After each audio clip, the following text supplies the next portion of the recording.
Pochcham qizligingga tegmayman desa soddalik qilib ishonibman. Bir payt shunaqa qattiq og'riqni his qildim. Ko'zlarimni oldi qorong'ulashib ketdi. Xuddi ichimda xoda bordek noqulay his qildim o'zimni. Pochchamga nimalar qilib qo'ydingiz degandim. Pochcham: Assalomu alaykum aziz obunachilar. Siz bilan yana birga bo'lib turganimdan xursandman. Bugun sizni yurakka yetib boradigan bir hikoya kutyapti. Kanalga obuna bo'ling, fikringizni yozing, sizning qo'llab-quvvatlashingiz men uchun eng katta ilhom. Men opamnikiga vaqtincha yashashga ko'chib kelganimda, hayotim yangidan boshlanganday bo'ldi. O'zimni bir muddat yolg'iz his qilayotgan, ajrashgan, lekin yuragida hali ham iliqlik va muhabbatga ochiq ayol edim. Onamning uyi 2 hovlili edi. Bir tomonida opam, Malohat va uning eri Rustam aka bolalari bilan yashardi. Boshqa tomonida men joylashdim. Rustam aka, u hech qachon menga begona emas edi. U opamning turmush o'rtog'i, 2 farzandining otasi, juda jiddiy, sokin, lekin ayni paytda mehrli va xushmuomala inson edi. Meni doimo singlim deb atar, hurmat bilan muomala qilardi. Boshida bu shunchaki odatiy qarindoshlik aloqasi deb o'ylardim. Ammo vaqt o'tgan sayin yuragimda nimadir o'zgarib borayotganini sezdim. Uning har bir qadamida, har bir harakatida qandaydir mehr, xotirjamlik va men ilgari sezmagan issiqlik bor edi. U bolalarini maktabga olib borar, ishga ketar, kechga yaqin bog'dan qovun tarvuz bilan qaytardi. Men esa har safar derazadan unga qarab turganimni o'zimga tan olishdan uyalar, ammo nigohlarimni yashira olmasdim. Bir kuni kechki ovqatga Malohat meni taklif qildi. Hovli ustidagi yorqin lampalar ostida biz kulishib o'tirdik. Rustam aka ko'p gapirmasdi, lekin har safar nimadir deganda nigohi tog'ridan tog'ri ko'zlarimga qadalardi. O'sha nigohlar meni oylantirar, yuragimni chulgab olardi. Vaqt o'tdi. Malohat bir haftaga Toshkentga xizmat safariga ketdi. Onam esa qarindoshnikiga ketgan edi. Uyda men, bolalar va Rustam aka qoldik. O'sha kunlarda havo galati edi. Har kuni yomg'ir yog'ardi, shamol esardi va yuragimda ham xuddi shunday bir galati tuyg'u uyg'ongan edi. Bir oqshom svet o'chib qoldi. Bolalar uxlab qolgan. Men choy damlash uchun oshxonaga tushganimda, Rustam aka allaqachon u yerda edi. Qorong'ilikda choydan chiqayotgan buk yuzini yoritib turardi. U menga qarab kulimsiradi. Jimjitlik boshqacha ta'sir qiladi, to'g'rimi? Men ham kulimsirab javob berdim. Ba'zida jimlik ko'proq gapiradi deb o'ylayman. Biz uzoq vaqt sukutda o'tirdik. Yuragim gupillab urardi. U hech qanday noo'rin harakat qilmadi. Lekin o'sha lahzada orasida devor bo'lgan 2 ta yurak go'yoki bir-birini sekin-sekin anglayotgandek edi. Siz bu yerda bo'lganingiz oilamizga iliqlik olib keldi, dedi u choy tutarkan. Siz oilangiz uchun hamisha mehr bilan yashaysiz. O'zingizni unutgan ko'rinasiz. Bu so'zlar og'zimdan qanday chiqdi, o'zim ham bilmadim. Balki yuragim chidolmay qoldi. U nigohini olib qochdi. Har kimning ichida sukutda qolgan gaplar bo'ladi, dedi u past ovozda. Ba'zilarini ayta olmaysan, chunki o'zingdan yomon ko'rib qolasan. Men yana sukutda qoldim. Balki bu kecha yuraklarimiz bir-birini tan oldi. Ammo bu tan olish og'ir edi. Biz hech narsa demadik. Faqat yurakda shu tuyg'u paydo bo'lganini tan oldik. Ertasi kuni men u bilan ko'p gaplashmadim.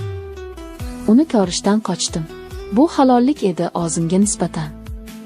Malohat qaytdi. Hayot odatdagi iziga tushdi. Men esa 2 hafta o'tib boshqa uyga ko'chib ketdim. Ketayotgan kunim u menga faqat bitta narsa dedi. Ba'zida eng katta muhabbat aytilmagan, sodir bo'lmagan muhabbat bo'ladi. Men hech narsa demadim.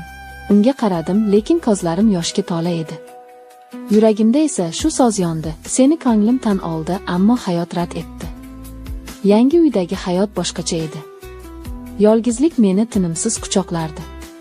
Hamma narsa bor edi, shinam xona, ozoda xona gullari, hatto derazadan tushadigan quyosh ham. Ammo yuragimda nimalardir yo'q edi. Ruhimda esa hali ham Rustam akamning sukutli nigohi yashab turardi.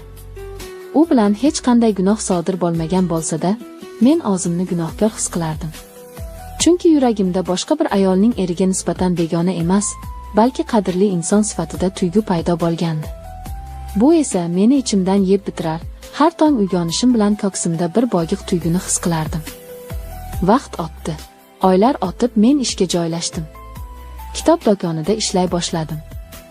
O'sha yerda bir yigit Sardor bilan tanishdim. U kulgich, xushmuomala va zukko edi. Menga hamisha yordam berar, so'zlarida muloyimlik sezilardi. U bilan suhbatlarim xotirjam edi, yuragim tinch edi, lekin yuragim hali ham to'liq bosh emas edi. Bir kuni Sardor menga sekin gap ochdi. Siz bilan ko'proq vaqt o'tkazgim keladi. Faqat ishda emas, balki undan ortiqroq. Men jim qoldim.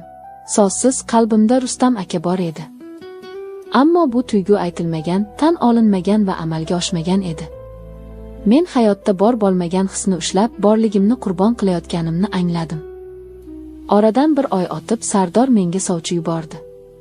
Onam mamnun edi. Men 2 kecha yig'ladim.